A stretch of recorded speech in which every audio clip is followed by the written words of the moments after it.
At the family dinner, my son-in-law spit in my face and yelled, "You will never be half the man my father is." I calmly wiped my face with my napkin and told him, "Let your father pay all the bills now. I'm not giving you another dime." My daughter froze. "What? You've never given us a single dime." Right at that moment, the entire truth they had ignored for years crashed down on them. Before I keep going, subscribe to the channel and write in the comments what time it is right now in your time zone. My name is Arthur Vance. I'm 63 years old and I live in Chicago, Illinois, in a two-story house on 847 Liberty Street in Logan Square. I bought it 25 years ago, back when my hair was still black and my back didn't ache in the mornings.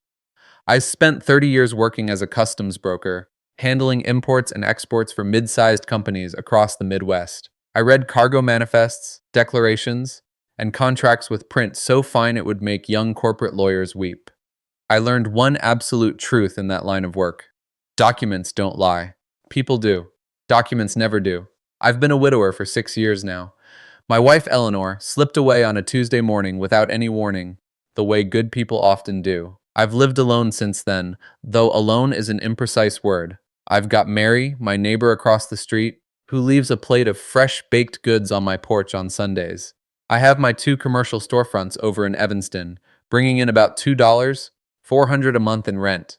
And I have my maps. I collect antique maps of North America, 15th, 16th, 17th centuries. Geographic charts full of beautiful mistakes, featuring coastlines that don't exist and rivers cartographers just invented so they wouldn't have to leave a blank space on the parchment. I hunt them down at auctions, antique markets, and rare book fairs. Sometimes they arrive by mail from private collectors out in New York or San Francisco. An authentic map carries a very specific scent: dust, linseed oil, and time compressed right into the paper. Over the years, I learned how to tell an original from a forgery just by running my thumb over the surface. That exact skill would serve me later in a way I couldn't possibly have imagined yet. This story starts the way a lot of American family tragedies do, with a wedding. I met Ian Sterling 7 years ago at the reception hall where my daughter Victoria was marrying him. My daughter is 35 now. Back then, she was 28, flashing a smile she inherited straight from her mother. Ian was 31, carrying a certain self-assurance that I mistakenly took for character. He showed up in a dark, tailored suit and gave me a handshake that lasted about 2 seconds longer than necessary. The kind of grip designed to say, "I'm the one in charge here," before you even open your mouth. "Arthur," he told me that night, flashing a wide grin, "I'm going to take excellent care of your little girl." I believed him. You desperately want to believe people at your children's weddings. For the first year, Ian was tolerable. He worked as a mid-level manager at a logistics firm. He made decent money. I found out later it was about $4, $500 a month, and things seemed to be moving in the right direction. Victoria was happy. They lived in a nice apartment over in Lincoln Park, and I quietly started helping out. $1,500 a month wired directly into Victoria's private checking account. She told Ian it was a housing stipend from her job. I never corrected the lie. I didn't want to bruise my son-in-law's ego. You learn pretty quickly that a certain kind of man's pride is as fragile as tissue paper, and you have to handle it with kid gloves. Then Matthew came along. My grandson is 9 years old now, and he is the most thoroughly honest human being I know. When he was a baby, he cried with his whole chest and laughed with his whole soul, with absolutely nothing fake in between. Over time, I started covering his tuition, $800 a month the second he started pre-K, and once a year I'd drop $5, zeros into the couple's account for a family vacation. I did it quietly, labeling the wire transfers as family support. Ian never once asked exactly where that extra cash was coming from. I guess it was just more comfortable to stay in the dark. The fatal flaw with people who take without a shred of gratitude is that eventually they start taking as if it's their divine right. The shift was gradual, the way all disastrous things are. First, it was the little remarks at the dinner table. Ian talking up his dad, Thomas Sterling down in Peoria like the guy was on Mount Rushmore. My old man is a real man, built his life without a handout from anybody. He'd say it staring straight ahead, but the bullet was meant for me. Then came the interruptions. I'd start a sentence, and he'd cut me off with a completely unrelated thought, treating my words like they weren't worth the oxygen required to finish them. Victoria saw it happen. She never said a word. Soon enough, he started asking me for money directly. Well, not asking, exactly. It was a very specific way of communicating. A midday phone call, the tone of a guy giving orders, speaking fast like someone who doesn't even entertain the concept of the word no. Arthur, I'm running a little short this month. The car repair is bleeding me dry. Victoria mentioned you pitch in sometimes, so yeah. I would listen and I would take notes, not out of fear, but because I'm a retired customs broker, and documenting everything is a reflex I never bothered to break. I keep a brown, hardcover ledger that I started back in 2019. Every single transfer, every payment, every financial lifeline is logged in there with the exact date and amount. I didn't keep it out of spite. I kept it out of pure professional habit, just like the cargo manifests. If it isn't written down, it didn't happen. One Monday afternoon, it was dead winter. I remember the pale light cutting at a sharp angle through my study window. The phone rang. It was Ian, Arthur. No hello, no good morning. I'm coming up short for the car this month. The shop is hitting me for 2,500. You gonna help us out? There was a pause. Mine. I was staring down at a 17th century map that had just been delivered that morning from a dealer in Boston. Ironically, it was a map of the Great Lakes, where Lake Michigan was drawn about twice its actual size. Somebody 300 years ago had looked at it and decided it was much bigger than it really was. I wondered just how long I had been doing the exact same thing with Ian. Let me see what I can do, I said. Yeah, well, I need it this week, he snapped. I hung up the phone. I opened my brown ledger. I wrote, Monday, request $2,500 vehicle repair. And right below it, in the right-hand column, where I usually logged the date of the wire transfer, I just drew a single question mark. It was the first time in 6 years I hadn't immediately written down an amount. It was the very first time I doubted him. I didn't realize it right then, but that tiny sliver of doubt was the match that lit the whole powder keg.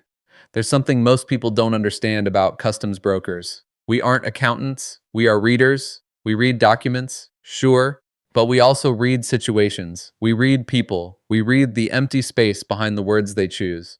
After 30 years of staring at manifests and customs declarations, you develop a sixth sense for when the math doesn't add up. A number sitting slightly out of place. A signature that shakes just a fraction of an inch. A blank space right where the truth is supposed to live. That night, after Ian's call, I took the ledger and laid it flat on the dining room table, right under the harsh overhead light. I poured myself a glass of ice water. I have a habit of drinking cold water when I really need to think. I never understood guys who need cheap whiskey to clear their heads. And I started doing the math. The ledger has 120 pages. I had filled 94 of them. From February 2019 up to that freezing Monday, I had logged $125,000 in verifiable bank transfers, direct payments for Matthew's private school, monthly deposits covering the rent on their Lincoln Park apartment, every single cent backed by a receipt, everything documented, everything lined up in neat surgical columns written in the exact same microscopic handwriting I used to leave notes in the margins of cargo manifests. I just sat there staring at that final number for a long time. Then a thought hit me, a question I had never actually bothered to ask. Whose name was on the lease for that apartment Victoria and Ian were living in? I was the absolute guarantor on the rental agreement. I co-signed it when the kids were hunting for a place 6 years ago. But the primary tenant, who was it? Let me rewind for a second, because this is where I need to confess something I skipped over. The summer Matthew turned 5. Victoria called to tell me they had reorganized some of the apartment paperwork. Ian wanted everything strictly in his name, just to keep things tidy. She said it using that specific voice she only used when relaying her husband's demands. Fast, breathless, reading it like a hostage, reading a ransom note. I was walking through an antique fair out in Evanston when that call came through. I was busy inspecting an 1847 atlas with loose binding, and I just said, sure, fine, without giving it a second thought. I made the fatal mistake that all trusting fathers make. I assumed the intention behind the action was decent. Now, standing over my open ledger 2 years later, the reality clicked into place. The apartment where I was covering $1, $500 a month in rent was legally leased solely under the name Ian Sterling. The exact same guy currently demanding $2,500 for a bumper repair was the nominal master of a house that I was secretly bankrolling. I felt something cold wash over me. It wasn't rage, not exactly. It felt a lot more like looking at a vintage map and realizing the cartographer drew a massive river that doesn't actually exist. A twisted mix of involuntary respect for the sheer audacity, followed immediately by the urge to demand your money back. 3 days after Ian's call, Victoria phoned me. I've known the pitch of her voice since she was 3 years old, asking for water in the middle of the night. But now she was using it differently. It had this rehearsed, measured cadence, half sickly sweet, half intensely rational. A tone I'm absolutely certain she learned directly from Ian. Dad, hey, I wanted to run something by you. A short pause. Ian's looking to upgrade his car. You know how the commute is getting, and his current ride is practically falling apart. He found an SUV he really loves, but the down payment is 10 grand. Absolute silence on my end. I'm not asking you to just give it to us, okay? It would totally be a loan. You know Ian always? She stopped. She never quite finished her sentences whenever she tried to describe what Ian always did, probably because none of those sentences ended anywhere good. Let me think about it, I said. Of course, Dad. There's no rush. There was a rush. There was always a ticking clock when it came to my wallet, and all the time in the world when it came to a simple thank you. I hung up the phone, but instead of opening my ledger, I opened my contacts and pulled up the number for Oliver Reed, an estate attorney with an office right in the Loop downtown. I knew his firm from some previous business, the deed to my house, a power of attorney I had drawn up years ago. Oliver Reed was a ruthlessly methodical guy. His tie was always perfectly dimpled, and he possessed the rare, beautiful habit of never using 3 words when 2 would do. I called and asked for a sit-down, not to authorize a wire transfer, but to ask a very specific legal question. His office was on the 5th floor of a heavy limestone building right off LaSalle Street.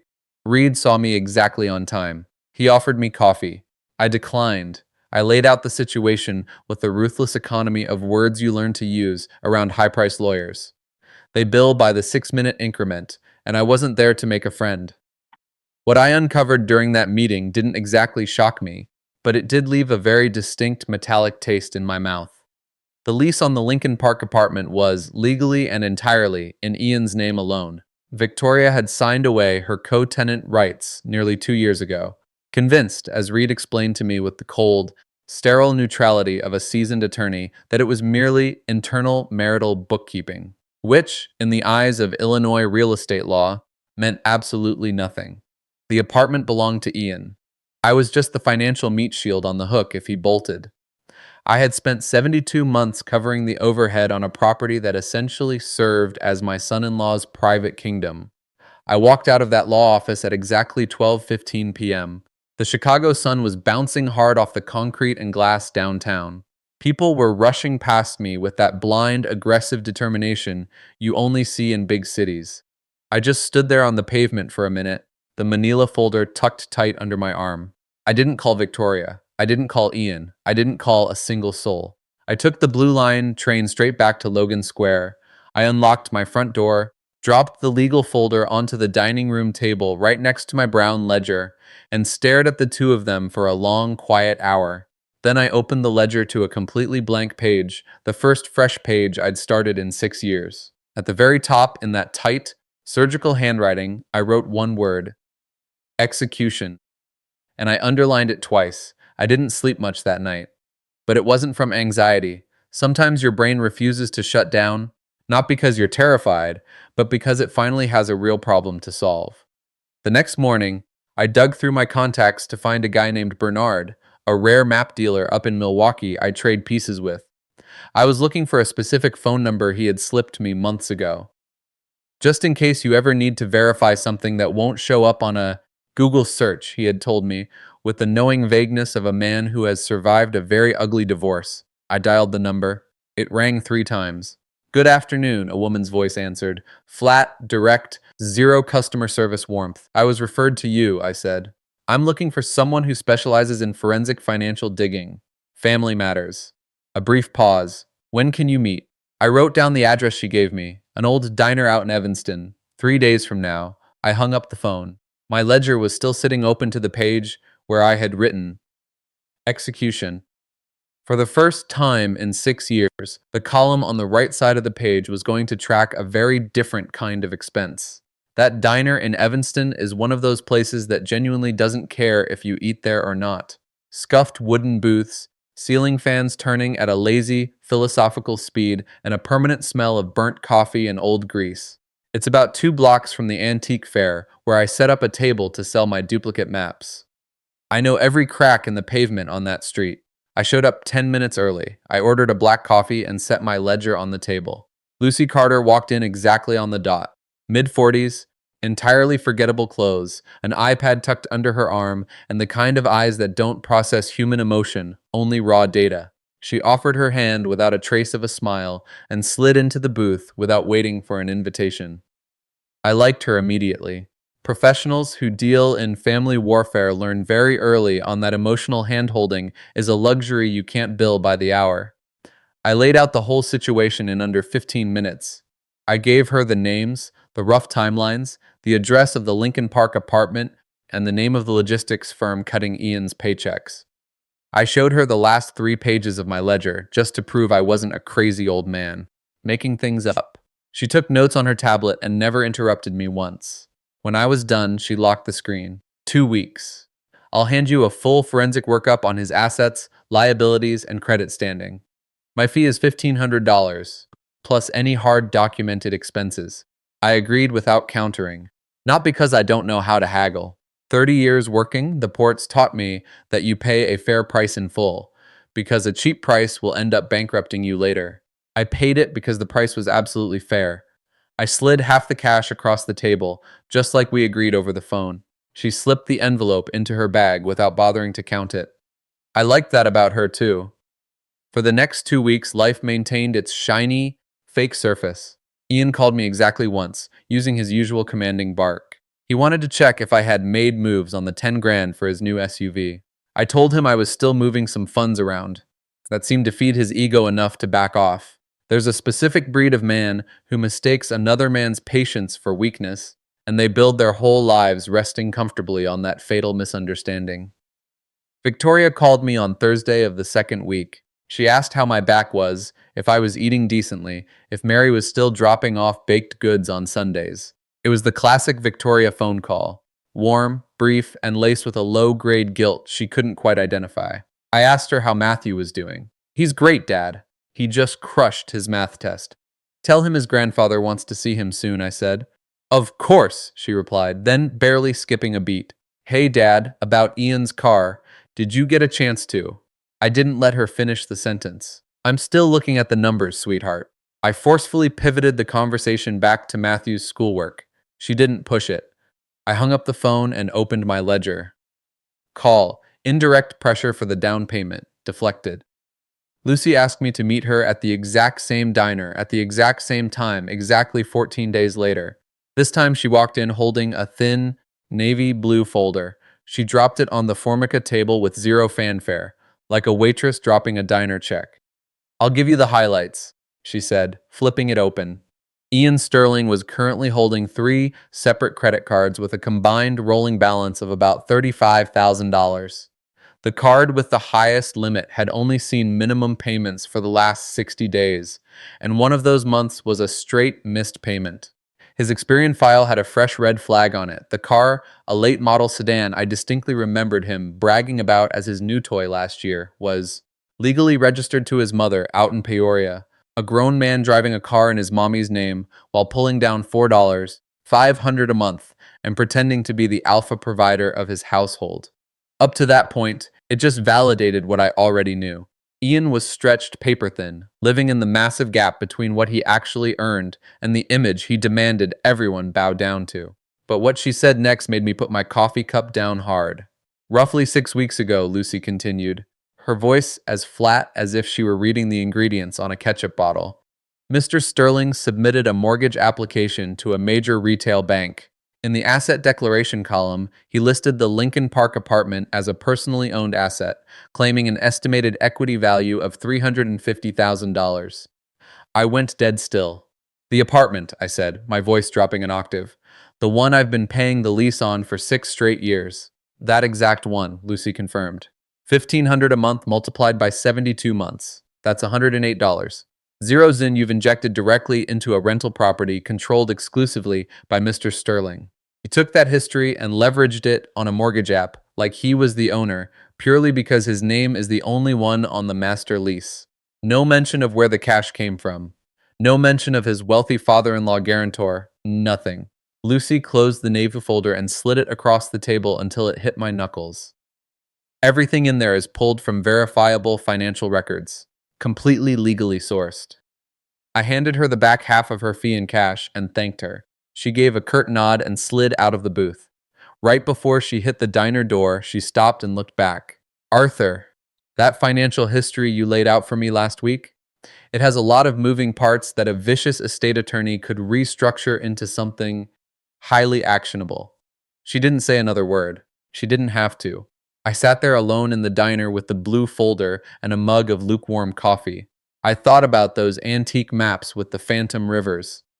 Cartographers just drawing whatever they desperately wanted to be true, instead of recording the hard geographic reality.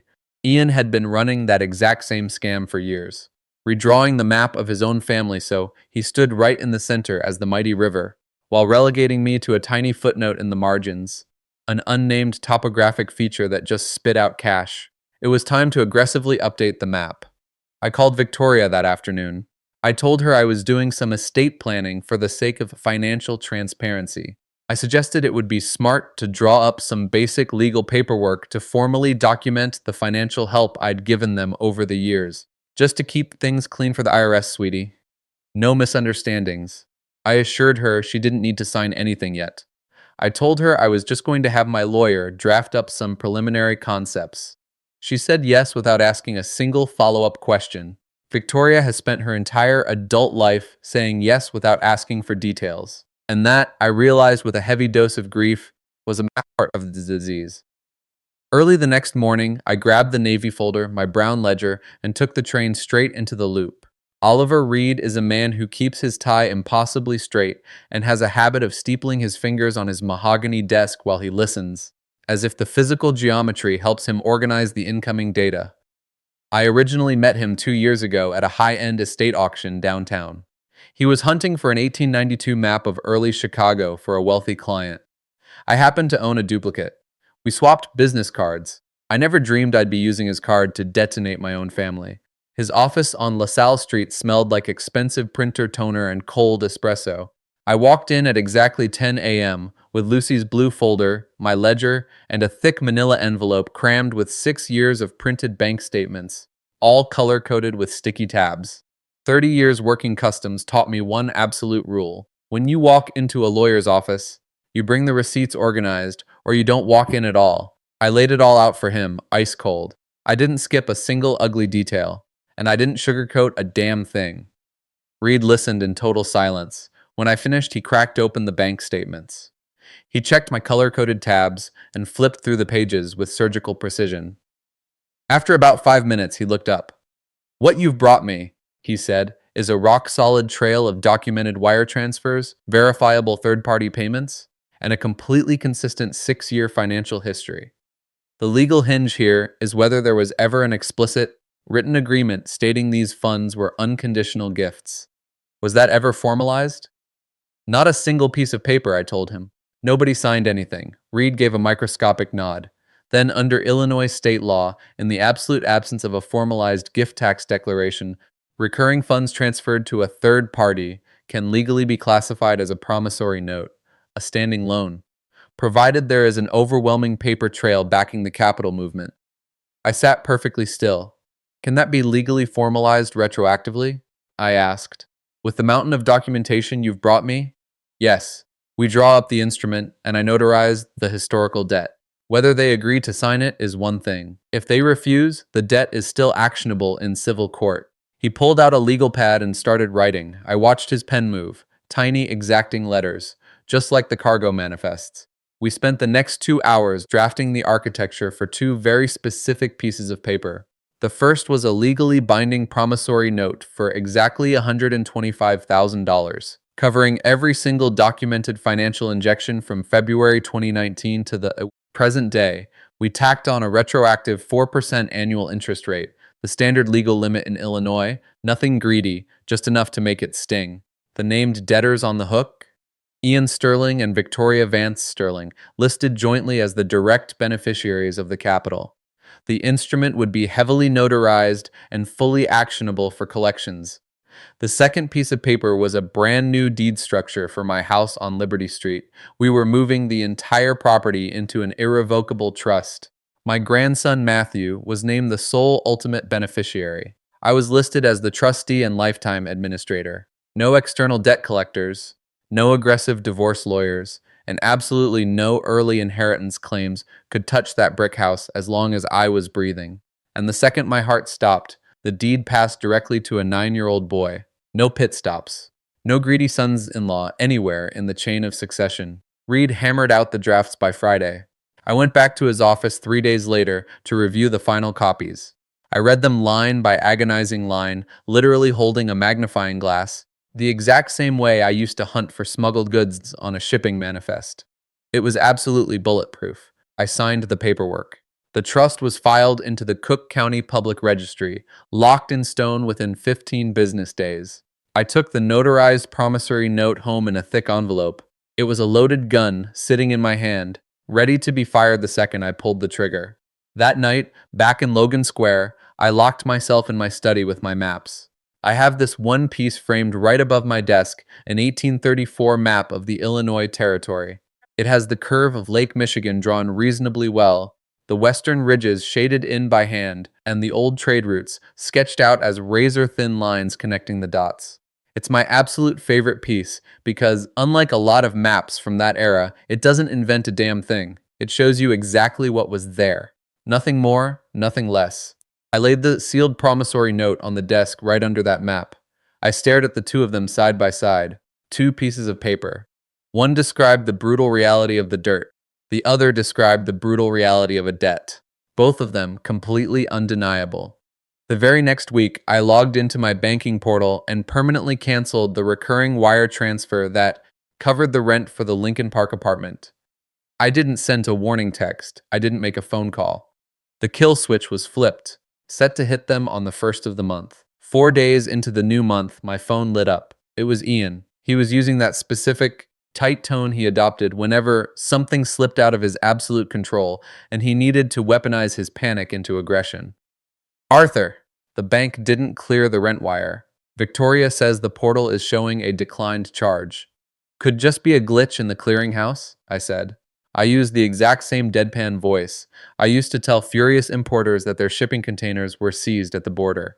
Neutral, informational, zero unnecessary drama. Check back tomorrow, I'll look into it. I hung up. I opened the brown ledger. Under the header, execution. I wrote, capital wire severed, 0 forewarning provided. Ian didn't call the next day. He called 4 days later, and his voice had dropped the fake politeness entirely. He was sweating.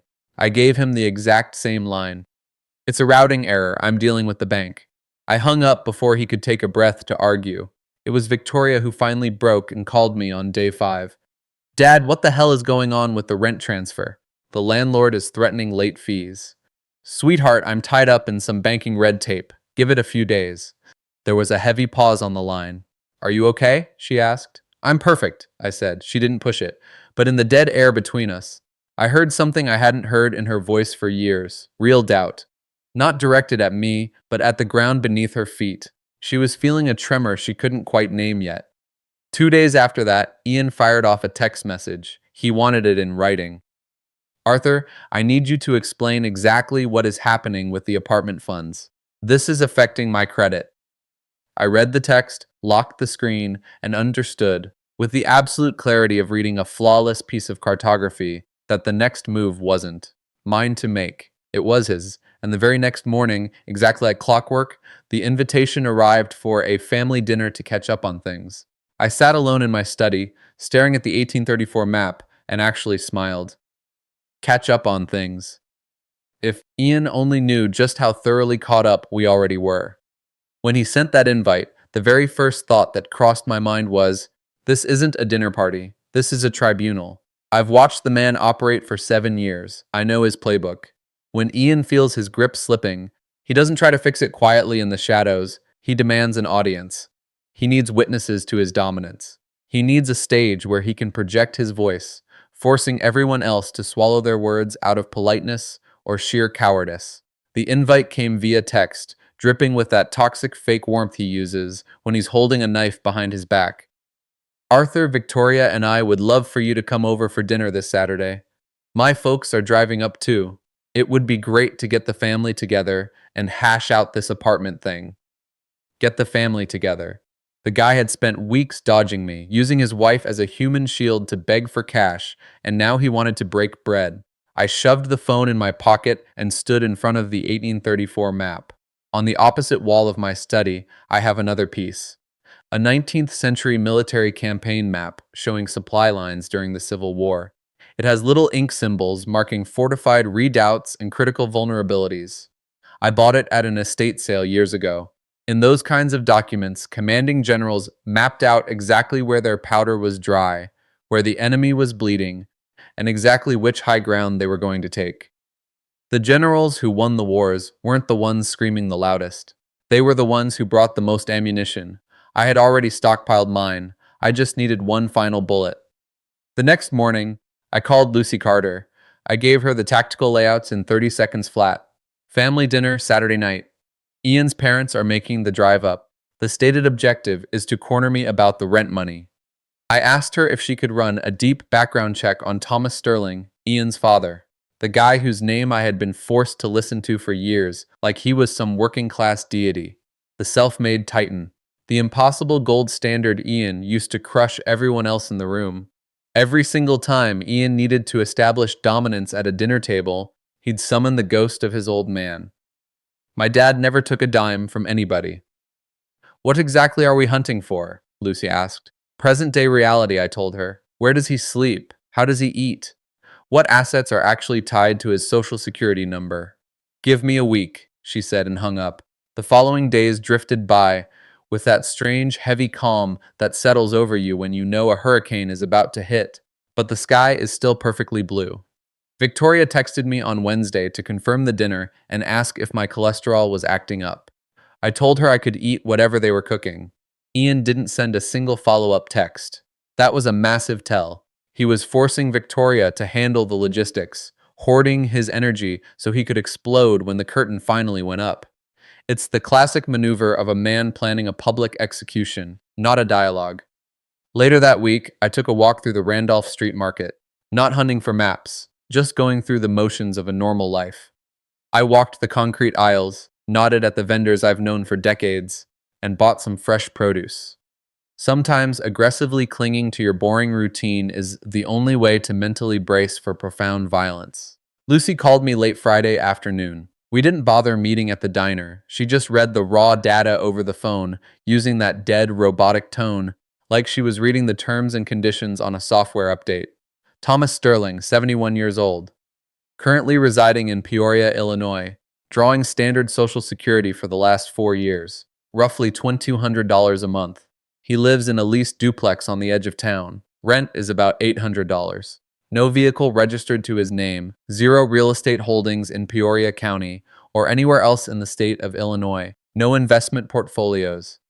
No savings accounts holding more than a few $100. Employment history. Worked retail at a local hardware store for 16 years. Finished out his working life doing overnight security at an industrial warehouse before taking his pension. A guy who had busted his knuckles his whole life for an honest, meager wage. A quiet, invisible man who, according to every single verifiable public record in existence, was absolutely nothing like the towering titan his son screamed about at dinner. Parties. I didn't say a word when Lucy finished reading. Do you need me to dig deeper, she asked. No, I said. That's exactly enough. I hung up. I walked over to my laser printer and ran off the 2-page summary she had emailed me. I folded the pages into perfect thirds and slid them into a blank white envelope. It was paper, then no return address, but it carried the crushing, radioactive weight of a truth that someone had spent a decade trying to bury. I tucked the envelope into the inside breast pocket of my suit jacket. I wasn't necessarily planning to drop that bomb at dinner. I just wanted my finger on the trigger, just in case. Saturday morning, I woke up early, completely relaxed. I ate breakfast in the kitchen with the AM radio tuned to the local news station. Then I walked into the study to pack my briefcase. I packed the notarized promissory note, the Excel spreadsheet tracking the $125,000, and high-res photocopies of my brown ledger. Every single page tagged with neon sticky notes, indexed so I could pull any number out of thin air in 3 seconds flat. Again, I didn't want to turn the dinner table into a courtroom. But if the violence started, I was going to end it. The one document you leave at home is always the exact piece of paper you need when the knives come out. Late in the afternoon, I showered, shaved carefully, and pulled a charcoal gray suit out of the back of my closet, the one I bought for Matthew's christening. The best tailoring I own, I don't wear it for just anything. But that Saturday demanded a certain level of respect, though definitely not for the reasons Ian was hoping for. I stood in front of the bedroom mirror and buttoned the jacket. A 63-year-old man, iron gray hair, wearing a face that doesn't bluff. I remembered something Eleanor used to whisper to me whenever I was wound up before a brutal customs audit. You already know exactly what cards you're holding. They just don't know they're bankrupt yet. I grabbed my keys, the manila folder, and the white envelope and walked out the door.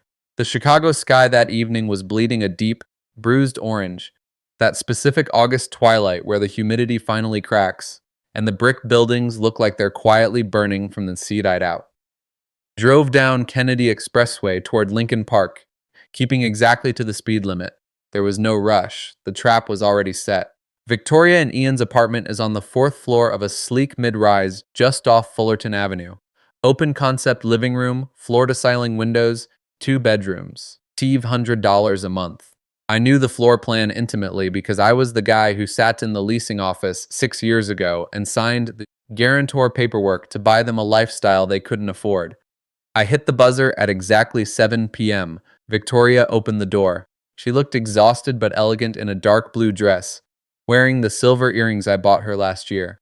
She gave me a fast, tight hug, the kind of embrace that radiates pure anxiety while desperately trying to masquerade as affection.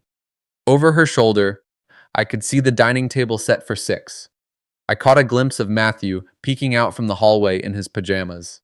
They had clearly scrubbed him down and ordered him to stay out of sight, but 9-year-old boys don't really care about hostage negotiations.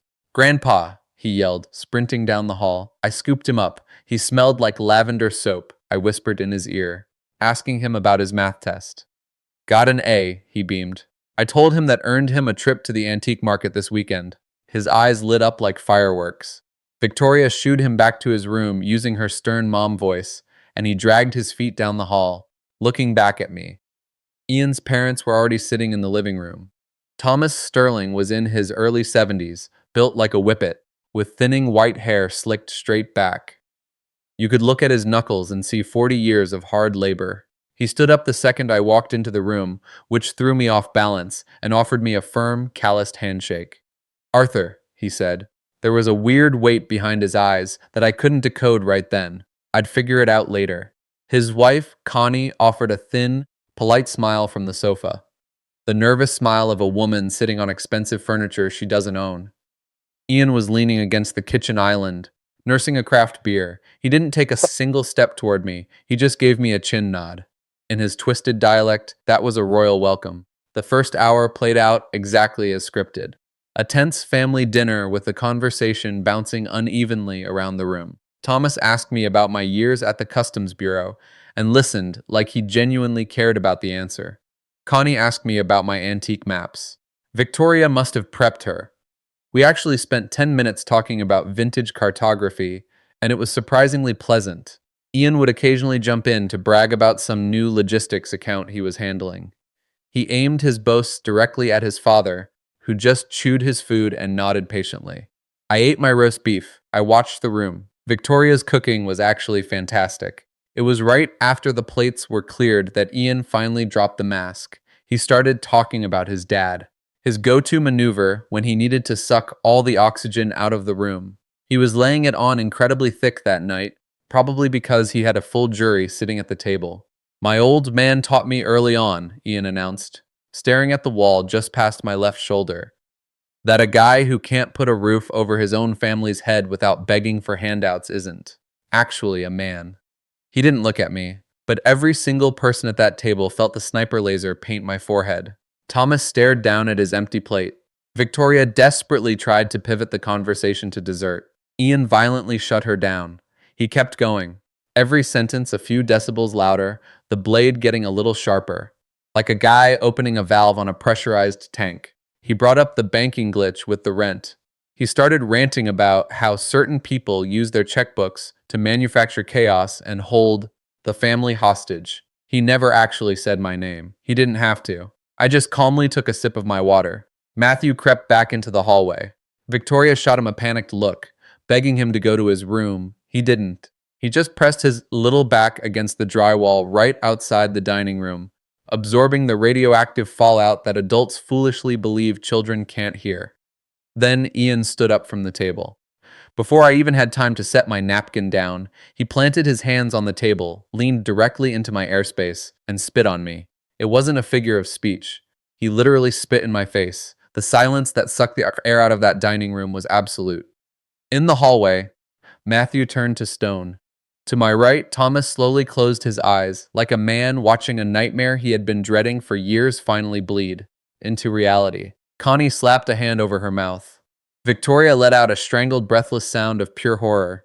Ian stood up straight, his face flushed dark red, his voice shaking with years of venom. You will never be half the man my father is. At least he didn't have to buy his family's respect. I didn't flinch. I picked up my cloth napkin, the expensive linen ones Victoria only uses for company, and I wiped my cheek. Slowly, methodically, with the exact same dead calm you use when signing a contract you know is going to destroy the guy sitting across from you. I stood up. I adjusted the lapels of my charcoal suit. I buttoned the cuff on my left sleeve that had popped open during the meal, and I looked dead into Ian's eyes.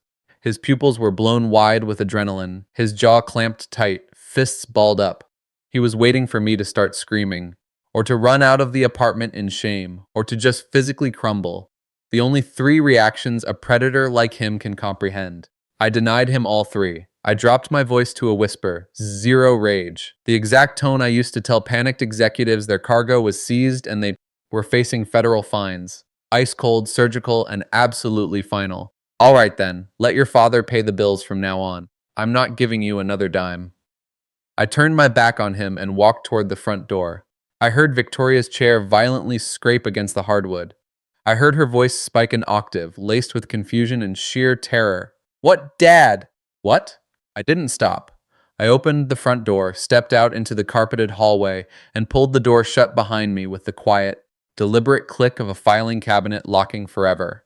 While I waited for the elevator, I could hear the muffled shockwave of screaming detonating through the drywall of apartment 4B.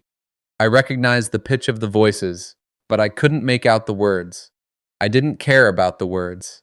I took the elevator down to the lobby and walked out onto Fullerton Avenue. The August air was thick, smelling like hot asphalt and wet grass from the Park District sprinklers. I got into my car, gripped the steering wheel, and just breathed for a minute. The white envelope with Thomas Sterling's humiliating financial reality was still tucked inside my jacket pocket. I had made a tactical decision at the dinner table the second the spit hit my cheek. Tonight wasn't the night for the paperwork. Tonight was purely about letting everyone in that room witness the monster Ian truly was. The documents could wait until the bleeding stopped, and someone was sober enough to actually read the math. I turned the ignition. As I pulled out onto the main drag heading toward the highway, I realized I was smiling again. Not a smile of petty victory, a smile of absolute, mathematical certainty. The explosive charge I had just planted in that dining room was going to burn the whole structure down, and I didn't have to lift another finger. Tomorrow was going to be a very different kind of day. The apartment door clicked shut, and from out in the hallway, I heard that one terrifying second of dead silence before the blast wave hit. I didn't walk to the elevator yet. Victoria's voice pierced through the wood, high, desperate, trying to weaponize her confusion into anger before reality crushed her. What? You've never given us a single dime. I froze in the hallway. There are moments in life where you can just keep walking and let time do the execution for you. And then there are moments where the guillotine is already rigged, and you just need to pull the tarp off so everyone can see the blade. This was the latter. I turned around slowly. I pushed the door open. The deadbolt hadn't caught yet, and I walked right back into the apartment. The physical scene was identical, but the gravity in the room had completely inverted. Victoria was standing by her chair, eyes shining with unshed tears, her chest heaving. Ian was frozen at the head of the table, looking like a man who just threw a grenade and suddenly realized he forgot to let go of the pin. Thomas was still sitting down, staring intently at the weave of the tablecloth as if studying the fabric was the only way to survive what his son had just done. Connie was staring into her water glass, trying to physically evaporate from the room. Matthew was still standing in the hallway, a tiny ghost in pajamas. I walked straight to the center of the table. I reached into my jacket, pulled out the manila folder I'd been holding all night, and dropped it right onto the linen tablecloth, dead center between the wine glasses. I opened it. No sudden movements. 3 pieces of paper. I pulled them out with the methodical grace of an auditor, pulling the final tax return that sends a guy to federal prison. Page 1, an Excel spreadsheet. Dates on the left, dollar amounts on the right. 72 rows. Fit fine $100 a month. 6 straight years. $108,000 in rent payments alone. Below that, section 2, 48 rows, $800 each. $38,400 covering Matthew's private school tuition. Below that, 6 separate wire transfers for $5,000 each, $30,000 in vacation support. And at the very bottom, bolded in heavy black ink, $125. In direct, liquid cash injections over 6 years, the grand total of every dime keeping their fake life afloat. I slid that page right in front of Victoria. Page 2, bank statements.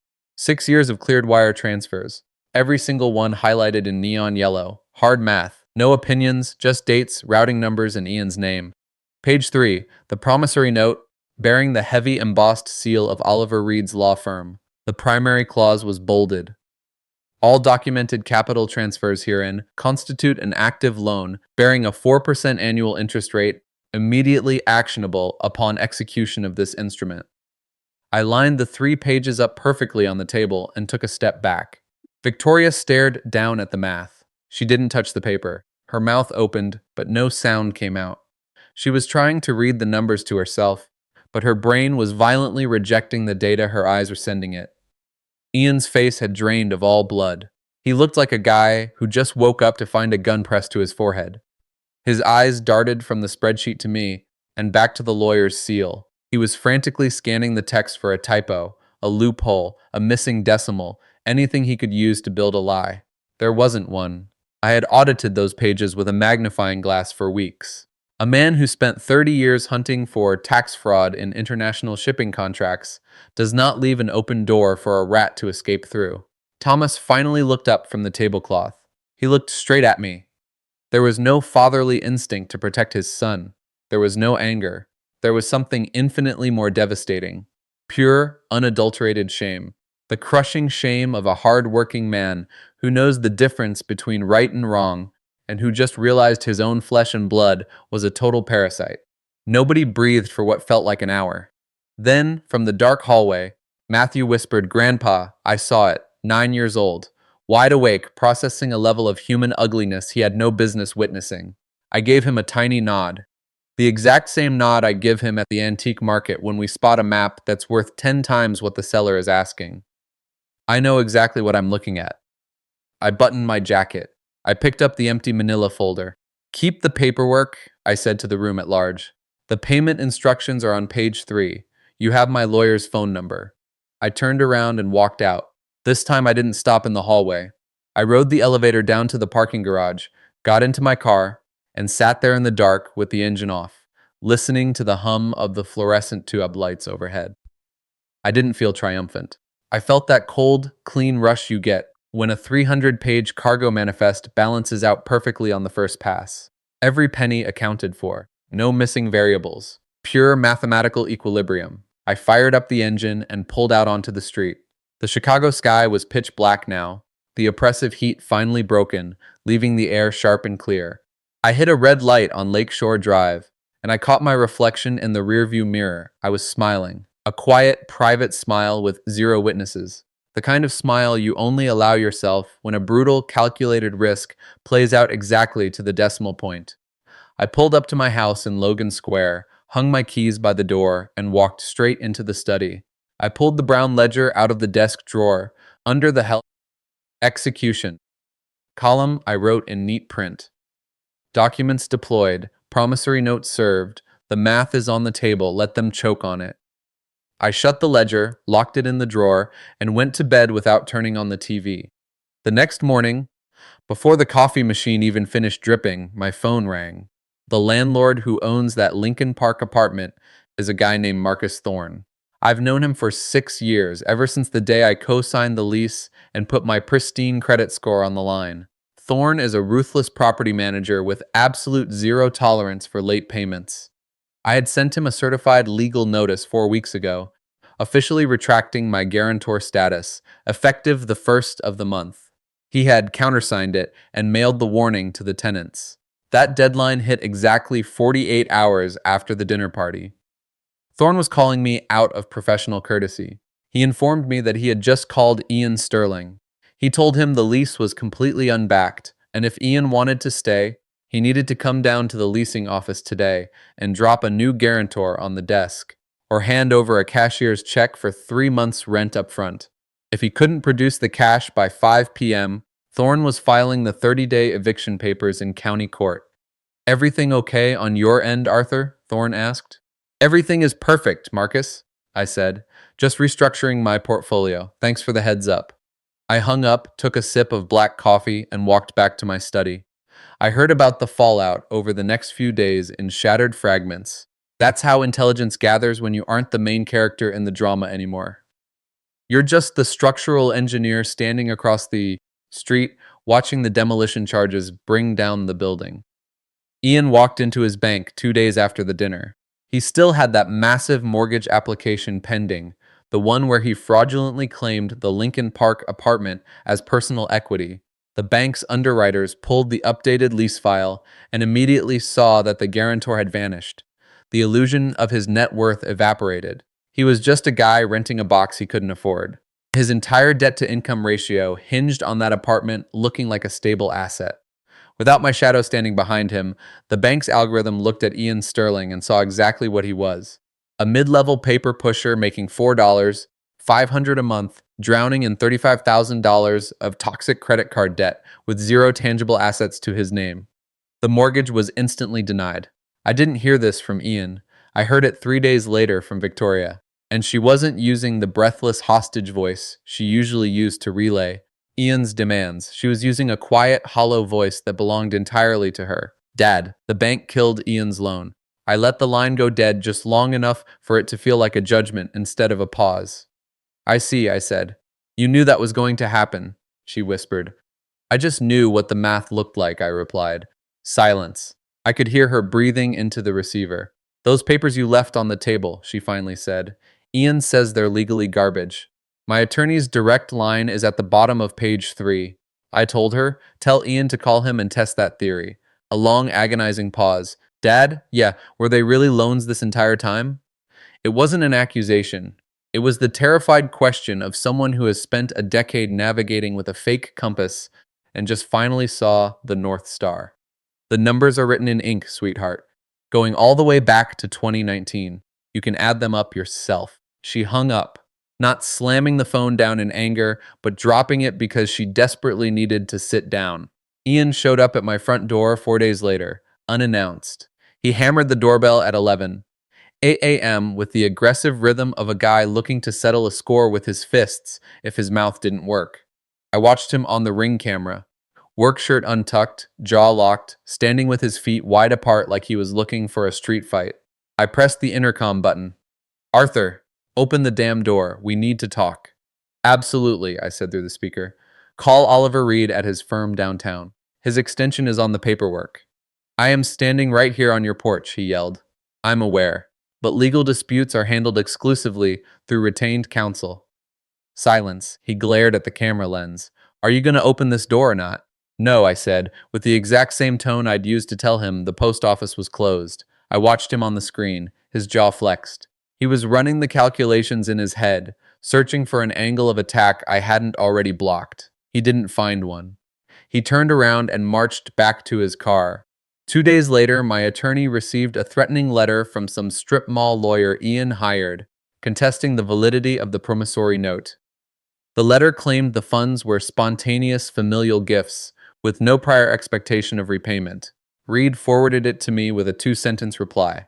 He had fired back a legal brief citing Illinois financial statutes, pointing out that without a signed, notarized gift tax exemption form from the recipient, the verified bank wires legally defaulted to a creditor-debtor relationship. The burden of proof was entirely on Ian to produce a phantom document that didn't exist. Ian's discount lawyer never sent a second letter. What did happen at the end of that week was Oliver Reed dropping the hammer. He served Ian and Victoria Sterling with a formal notice of collection, $125,000 plus the 4% retroactive interest payable in full within 15 business days, or civil asset seizure would commence in Cook County Court. The certified mail receipt hit my inbox the next morning. Ian blew up my phone that afternoon. I let it ring out. I sent him one text. All correspondence goes through counsel.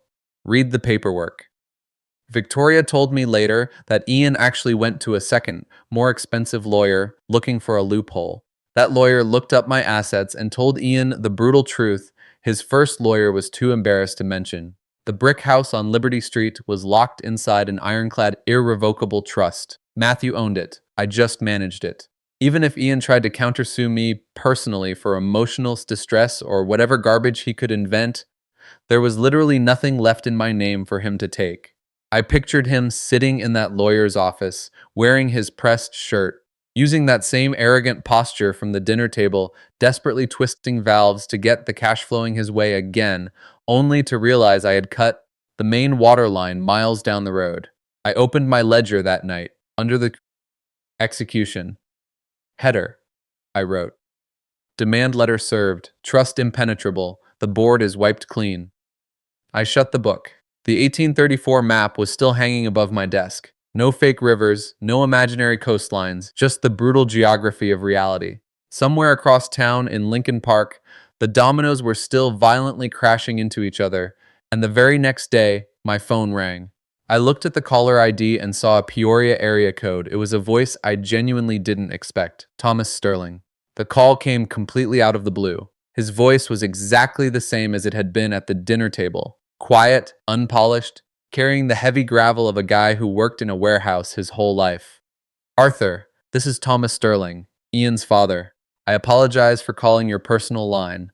I got the number from Victoria. There was a heavy pause.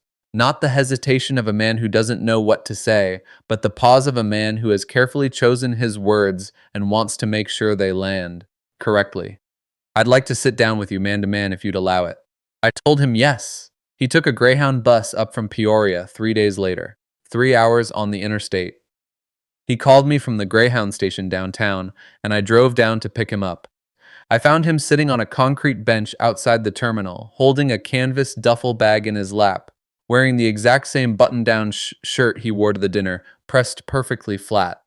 He stood up the second he saw me, and offered his hand before I even got out of the car. I drove him back to Logan Square. I offered him coffee, and he took it black. We sat out on the back patio in 2 wrought iron chairs I bought at a flea market 20 years ago. They've survived 2 decades of Chicago winters without rusting. My backyard is small, but there's an old oak tree in the corner that provides decent shade. Thomas drank his coffee slowly. He stared at the tree for a minute. I am deeply ashamed of what happened at that dinner, he said, skipping the small talk entirely. I don't want you to think I raised my boy to act like that. I don't think that at all, Thomas, I said.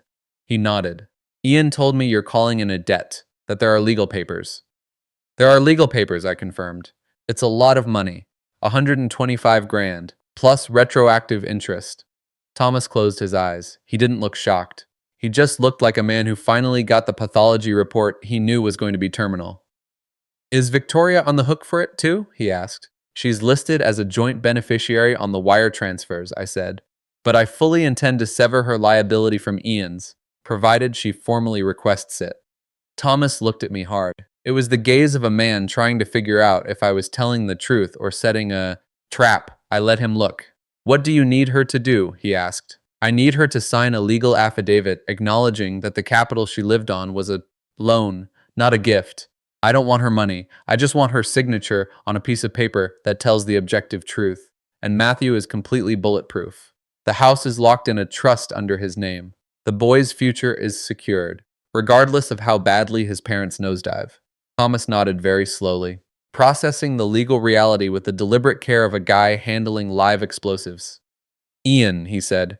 He said his son's name with that specific, crushing blend of unconditional love and bone-deep exhaustion that only parents of complete failures truly understand. Ian's debt belongs exclusively to Ian. He has a 15-day legal window. If he doesn't settle, we file in civil court and rip it out of his wages. Silence. The wind rustled the leaves of the oak tree. Can he pay it off in installments? Thomas asked quietly.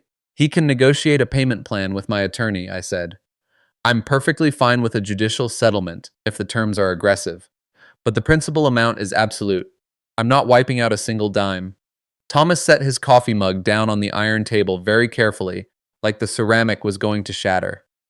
Arthur, he said, looking me dead in the eye, I didn't take a bus up here to ask you to forgive my son. What he did to you in that dining room is unforgivable, and you have every right in the world to gut him for it. I came up here to beg you, to give Victoria and the boy enough time to find a safe place to land before you blow up the ground they're standing on. I stared at him. A 71-year-old man who rode a dirty Greyhound bus for 3 hours just to advocate for his daughter-in-law and his grandson. He completely abandoned his own son to the wolves. That told me more about Thomas Sterling's character than Lucy's background check ever could. Victoria knows my number, I told him. If she calls me ready to sign the affidavit, I'll have her in my lawyer's office within 24 hours. Thomas stood up. His knees cracked, but his spine was perfectly straight. He offered his hand for the second time. Thank you, Arthur. Thank you for making the trip, Thomas, I said, and I meant every syllable. I drove him back to the Greyhound station. Right before he got out of the car, he stopped with his hand on the door handle. He didn't look back at me. What my boy screamed at you that night, about you never being half the man I am. He took a jagged breath. You are twice the man I'll ever be, Arthur. I say that without an ounce of shame. He stepped out onto the curb and shut the door quietly.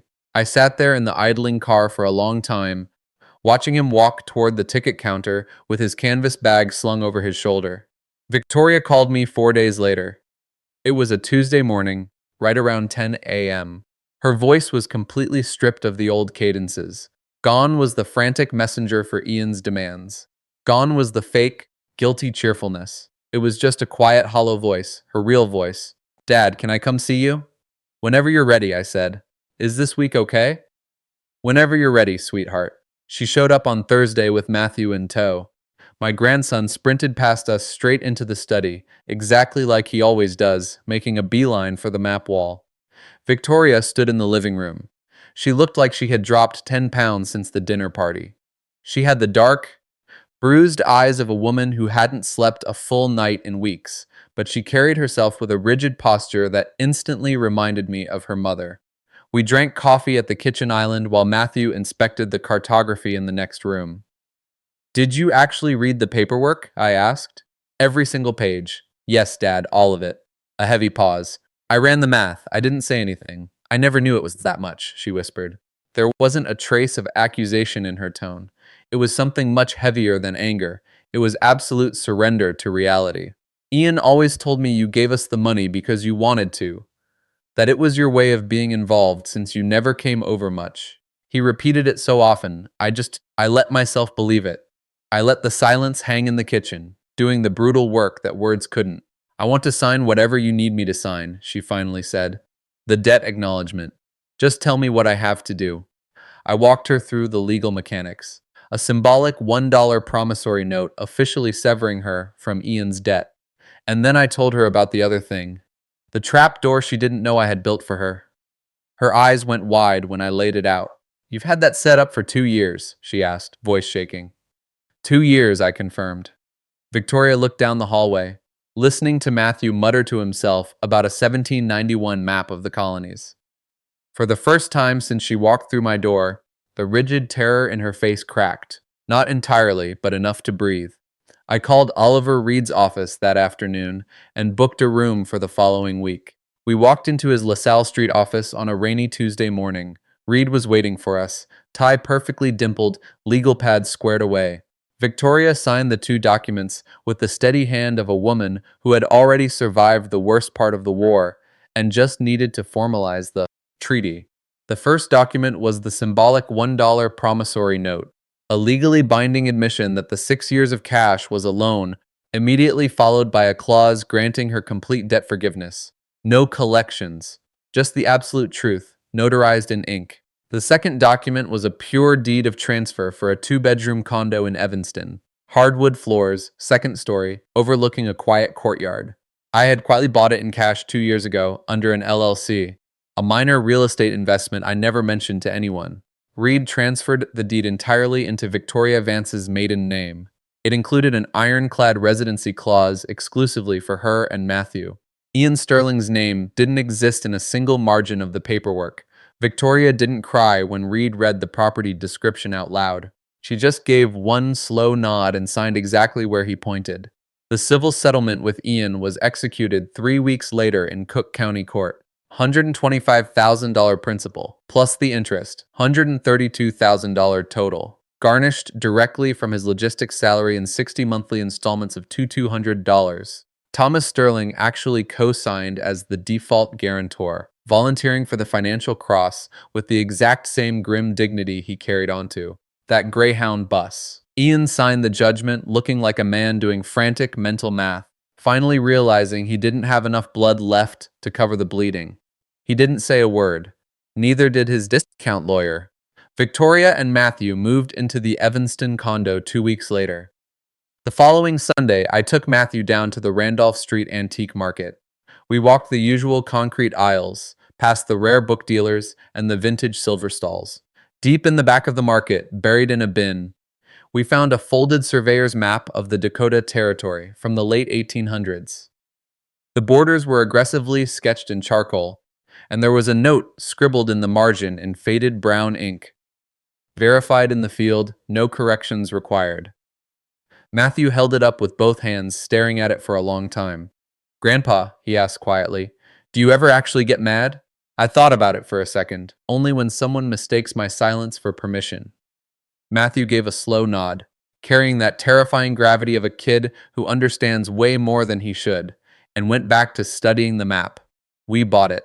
Driving back to Logan Square, with Matthew asleep in the back seat, I thought about the entire chain of events. From that freezing afternoon, Ian demanded $2,500, like he was doing me a favor, to the blank page in my ledger marked execution. From the charcoal suit to the linen napkin to the spit on my face. He really thought that was the end of the argument. He had no idea it was the opening bell. When I got back to the house, I walked straight into the study. I pulled the brown ledger out of the desk drawer and flipped to the last active page. Right below months of meticulous accounting and tactical notes, I wrote one final word in that microscopic cargo manifest handwriting. Closed. I shut the ledger, locked it in the drawer, and grabbed a hammer to hang the Dakota map on the wall. If you like this story, please hit the like button on this video, subscribe to the channel, and drop your thoughts down in the comments. To hear the next story, click the box on the left side of your screen. Thanks for watching.